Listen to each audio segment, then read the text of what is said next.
तो दोस्तों हम लोगों ने अपने पिछले वीडियो में टाइप्स ऑफ सीएसएस देखा था और उसमें ये सीखा था कि इंटरनल सीएसएस, इनलाइन सीएसएस और एक्सटर्नल सीएसएस कैसे कैसे यूज़ होते हैं और कब किस जगह पर उसे यूज़ किया जाता है।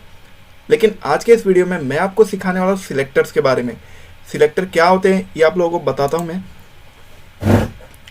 सिलेक्टर्स क्या होते हैं ये आप लोगों को मैंने एक हिंट दिया था कि आप कोई भी प्रॉपर्टी सिलेक्ट करते हो जिसके ऊपर आपको सीएसएस प्रॉपर्टी अप्लाई करनी है, चाहे वो टैग हो या पैराग्राफ हो, उसे हम सिलेक्टर कहते हैं। लेकिन आज के इस वीडियो में मैं आपको बताऊंगा कि अगर मान लो कि कोई पैराग्राफ टैग है, अगर आपके HTML फाइल में 10 पैराग्राफ टैग है तो आप पी टैग पर कोई भी प्रॉपर्टी अप्लाई करोगे तो 10 पर सेम प्रॉपर्टी अप्लाई हो जाएगी। लेकिन अगर मुझे 10 के 10 पैराग्राफ पे अलग अलग प्रॉपर्टी यूज़ करनी है तो उसके लिए मैं क्या करूँगा, तो उसके लिए यूज़ होते हैं आईडी और क्लास सिलेक्टर्स। अब वो कैसे यूज़ करना है वो हम लोग सीखेंगे। तो सबसे पहले मैं HTML का बेस कोड यहाँ पे ला देता हूँ और यहाँ मैं टाइटल में डाल देता हूँ सिलेक्टर्स। सिलेक्टर्स यहाँ पे मैंने डाल दिया। अब मैं क्या करता हूँ, बॉडी में आके फटाफट से एक H2 टैग क्रिएट कर लेता हूँ और उसके अंदर लिख देता हूँ, यहाँ पे मैंने लिख दिया हेडिंग 1 और वहीं मैं एक पैराग्राफ टैग यूज़ करता हूँ और उसके अंदर मैं डाल देता हूँ lorem 10 और सिमिलरली इसे मैं कॉपी करके 3 या 4 बार पेस्ट कर देता हूँ। तो मैंने यहाँ पे 4 पैराग्राफ टैग यूज़ कर लिए। अब इसका आउटपुट हम लोग देखते हैं फटाफट से कि क्या आता है। कंट्रोल S से मैंने फाइल को सेव किया और जाता हूँ अपने लाइव सर्वर पे। तो कुछ इस तरह का आपको आउटपुट दिख रहा है, एक हेडिंग दिख रही है और 4 पैराग्राफ यहाँ पे आपको आउटपुट में मिल रहे हैं।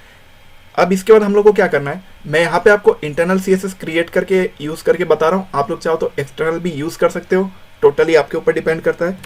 तो मैं क्या करता हूँ, एक स्टाइल टैग यूज़ करता हूँ और उसके अंदर मैं लेता हूँ H2 टैग और H2 टैग में सबसे पहले मैं क्या करता हूँ, इसकी कलर चेंज करता हूँ।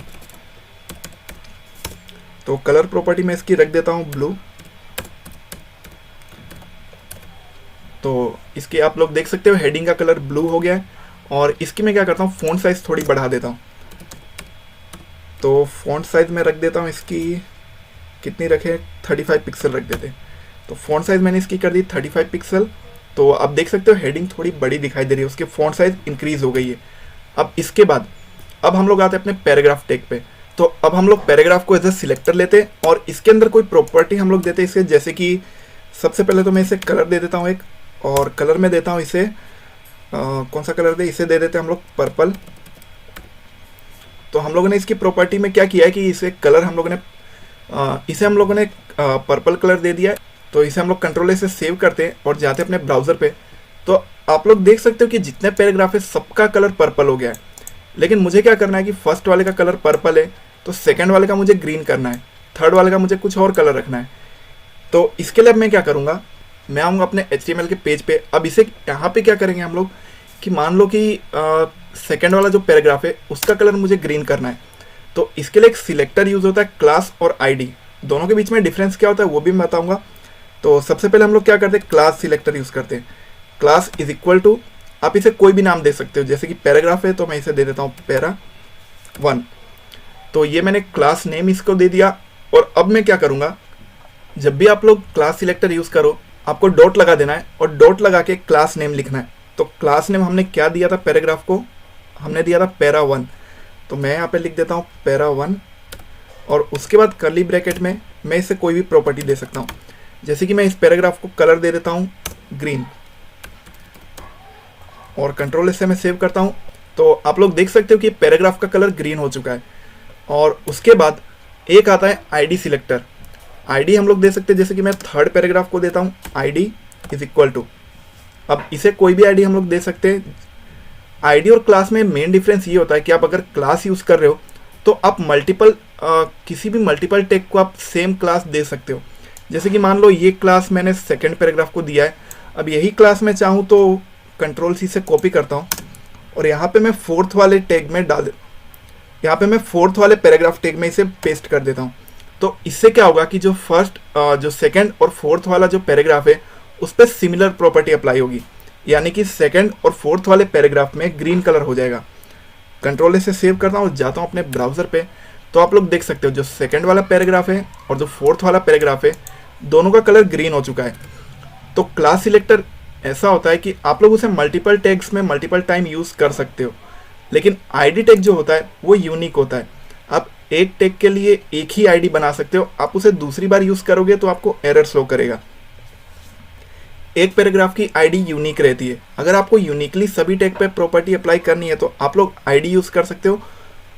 आईडी में आप कभी भी कोई डुप्लीकेट वैल्यू नहीं डाल सकते हो। जैसे कि पैरा 1 मैंने नाम दिया, तो मान लो यहाँ पे मैं आईडी कर देता हूँ, आईडी हम लोग क्या देते हैं, आईडी में दे देता हूँ जैसे कि P1।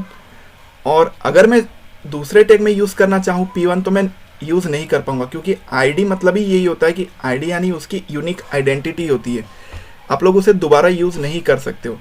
तो आईडी और क्लास, इसके बीच में डिफरेंस आप लोगों को पता चल गया होगा।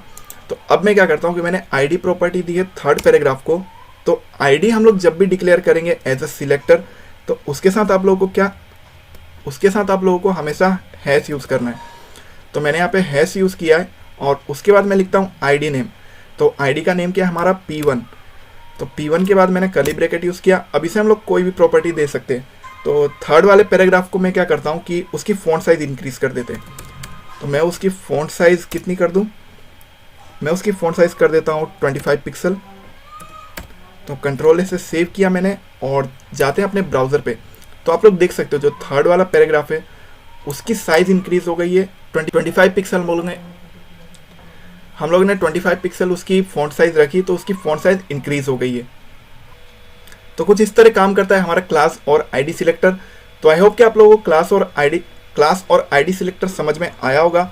आप लोगों को एक चीज़ हमेशा ध्यान रखनी है कि जब भी आप क्लास सिलेक्टर यूज़ करते हो, क्लास देते हो किसी भी टैग को, तो हमेशा उसके साथ आपको डॉट यूज़ करना है। डॉट यूज़ करके क्लास नेम लिखना है और सिमिलरली जैसे आप CSS की प्रॉपर्टी देते हो उस तरह आपको प्रॉपर्टी यूज़ करनी है। और जब भी आप आईडी सिलेक्टर यूज़ करते हो तो हमेशा उसके साथ हैश यूज़ करना है। आगे हम लोग जितनी फाइल क्रिएट करेंगे सब में हम लोग CSS यूज़ करेंगे, तो आपको और भी अच्छे से ये चीज़ें समझ आती रहेंगी। तो अभी आप लोग इसकी प्रैक्टिस करो, और अगर आप लोगों ने पिछली वीडियो नहीं देखी है तो आप लोग ये लेफ्ट वाले वीडियो पे क्लिक करो, आप उस वीडियो पे पहुंच जाओगे। मैं मिलता हूं आपसे नेक्स्ट वीडियो में, तब तक के लिए be safe, take care and good bye.